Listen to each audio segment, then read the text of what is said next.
I discovered an old army tank submerged in the river. Intrigued and excited, I decided to pull it out, which got the whole town curious. Everyone wondered what secrets or treasures might be inside, but when I finally opened it, my face went white, and I knew right away I had to call the cops. But before we start, smash the like button and make sure to subscribe if you haven't. And hit that notification bell so that you won't miss any new stories. Jack Reynolds, a local fisherman in his late 20s to early 30s, discovered the heavily rusted and mud-covered tank while casting his net in the river. Most days, Jack found fish or old boots snagged in his net, but today was different. He pulled the net and saw something metallic beneath the water. The sight of the partially submerged behemoth took his breath away, setting his mind racing about the history behind it. The tank, though aged and rusted, bore a sense of gravitas that hinted at its storied past. Jack immediately thought of calling the authorities but hesitated, driven by an insatiable curiosity. While dialing the local sheriff's number, he paused. Maybe I should check it out first, he thought, canceling the call. One look won't hurt, he murmured. Deciding against immediate official involvement, he secured his equipment and resolved to explore the tank the next day. That night, Jack could hardly sleep, haunted by visions of what secrets the tank might hold. Bleary-eyed but fueled by excitement, he got up before the first light broke through. At dawn, Jack returned with ropes, determined to get a better look inside the submerged tank. The morning fog lingered over the water, giving the scene an eerie but revitalizing chill. As he reached the spot, he wasted no time in setting up his gear, ready for the day's challenge. Struggling, he managed to attach the ropes in such a way as to start lifting the tank out of the water, his muscles straining under the effort. "Come on, you old rust bucket," Jack grunted through gritted teeth. As the tank emerged from the water, he noticed a faded military insignia on its side, barely visible through the rust and grime. Must be from the war era, Jack guessed, squinting to make out the details. His heart pounded with anticipation and trepidation. What could be inside, Jack whispered to himself, imagining all sorts of possibilities. He took a deep breath and prepared to pry open the hatch. Jack enlisted the help of his friend, Mike, a local mechanic with a knack for restoring old machinery. They spent hours together cleaning and examining the exterior, looking for an entry point. With every scrub and scrape, the tank revealed more history. They eventually pried it open using a crowbar and all their strength. "Almost there. Keep pushing," Jack grunted, his muscles straining. The hatch gave a groan, then slowly creaked open. "Ugh, smells like it's been sealed for decades," Mike coughed. Inside, the darkness was thick and smelled of decay and neglect. "Looks like no one's been here in ages," Mike observed. Jack nodded.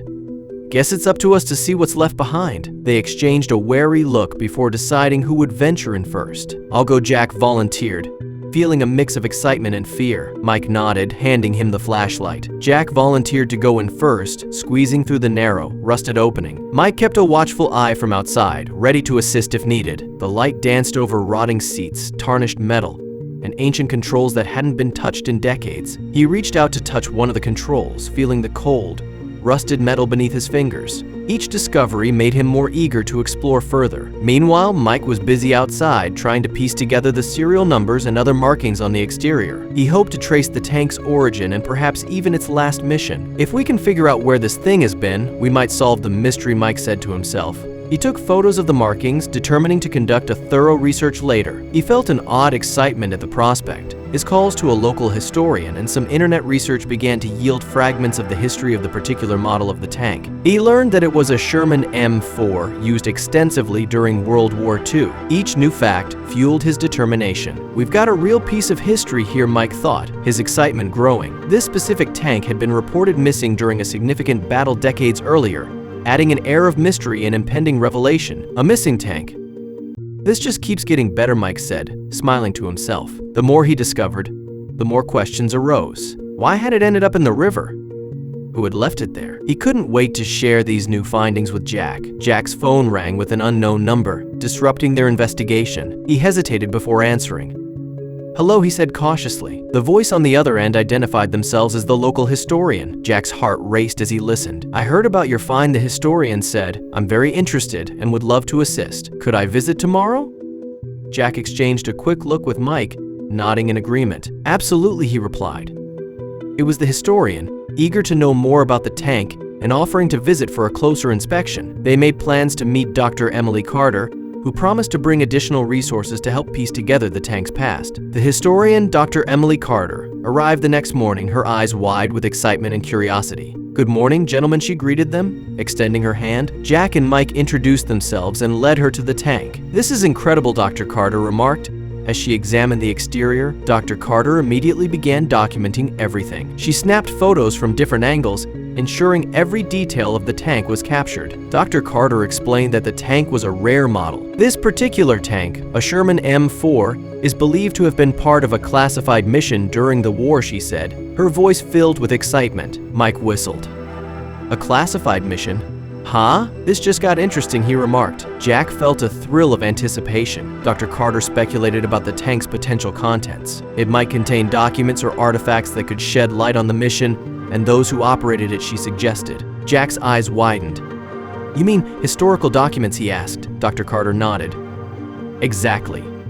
Anything we find could be of immense significance," she explained. The trio prepared to dive deeper into the investigation. Dr. Carter's expertise was invaluable, guiding their every move. "We'll need to be methodical," she advised. With Dr. Carter's knowledge, they felt more confident than ever. Jack, Mike, and Dr. Carter gathered around the tank for another attempt to explore its interior. This time, "Let's be extra thorough," Dr. Carter instructed. With Dr. Carter's guidance, they methodically cleared away the remaining debris inside the tank. Jack nodded, carefully moving aside tangled wires and broken seats. Mike used a crowbar to pry loose stubborn pieces. The tank's interior slowly became more accessible, revealing hidden compartments and crevices. Amid the chaos, Dr. Carter stumbled upon an old, rusted safe bolted to the floor. "Look at this," she called out.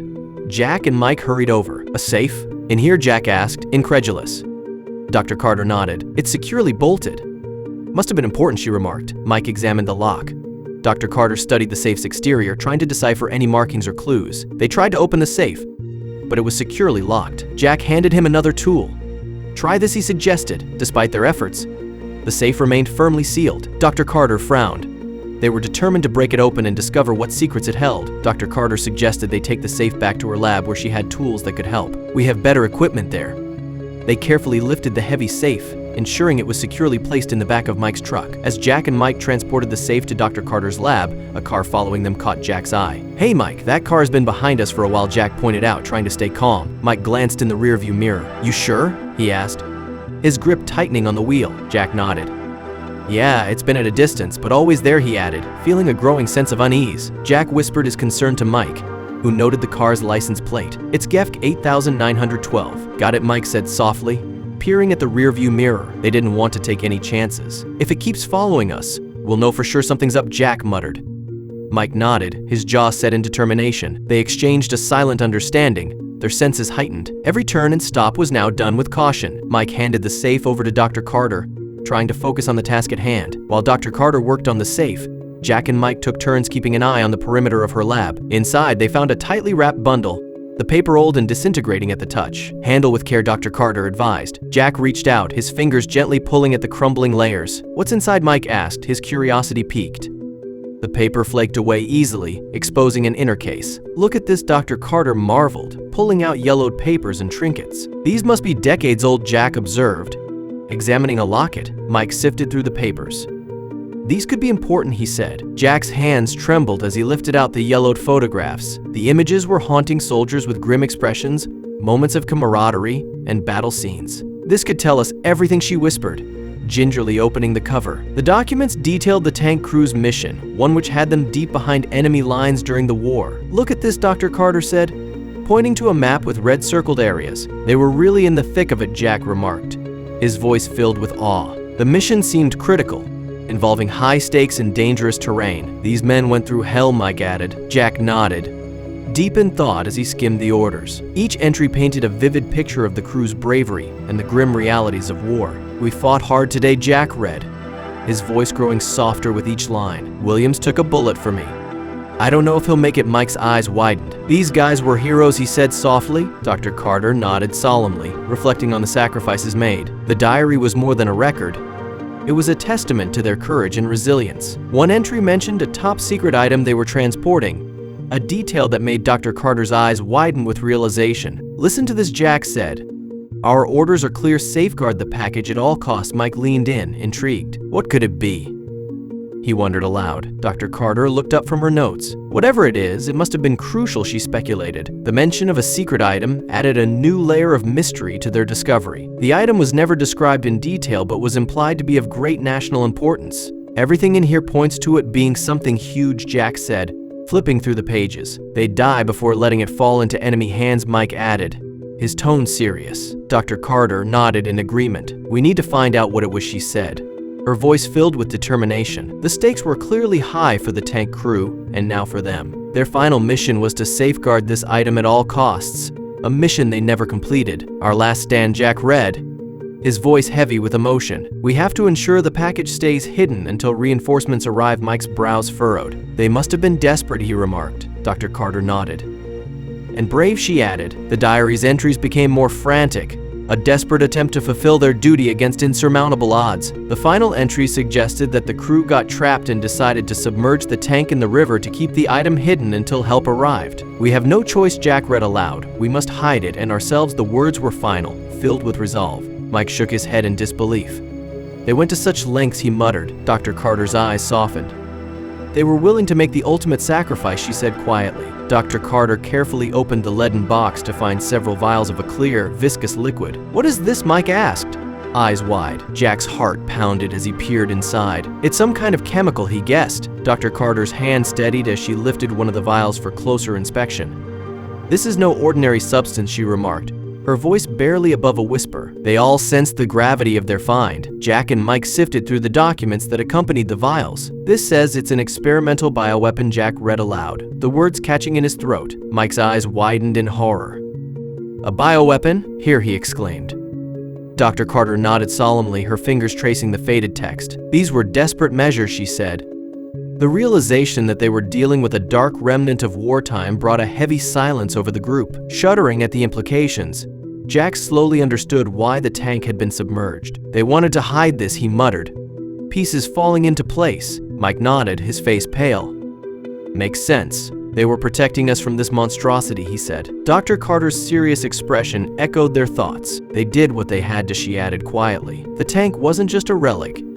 It was a grave holding the horrors of war. We need to alert the authorities, Dr. Carter said, breaking the silence. Jack and Mike exchanged glances, nodding in agreement. This is way beyond us, Jack admitted. Mike dialed the emergency number, explaining the situation with urgency. They'll send a team right away, he informed the group. The gravity of their find weighed heavily on them as they waited. We did the right thing, Jack reassured. Though his voice wavered with unease, Jack stood by, pale and shaken, as he watched the relay of professionals arrive to safeguard the relics of a forgotten past. Each motion was meticulous, each word carefully chosen. Mike stayed close, his eyes trained on the operation. I can't believe what we found, he murmured. Dr. Carter tried to offer some comfort. The world needed to know, she said.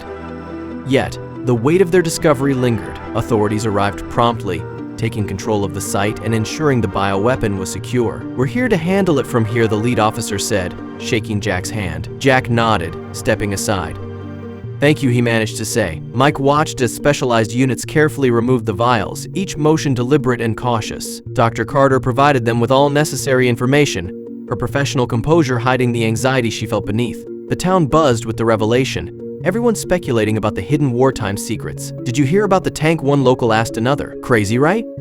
A bioweapon of all things, came the reply. Jack could hardly walk through town without someone stopping him for details. You're a hero, Jack, more than one person said, but Jack felt far from heroic.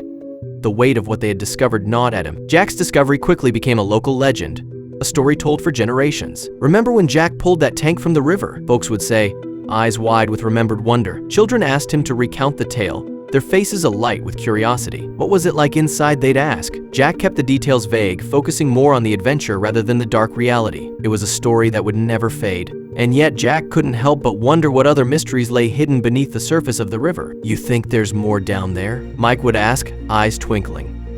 Jack would shrug, a small smile playing on his lips. Who knows?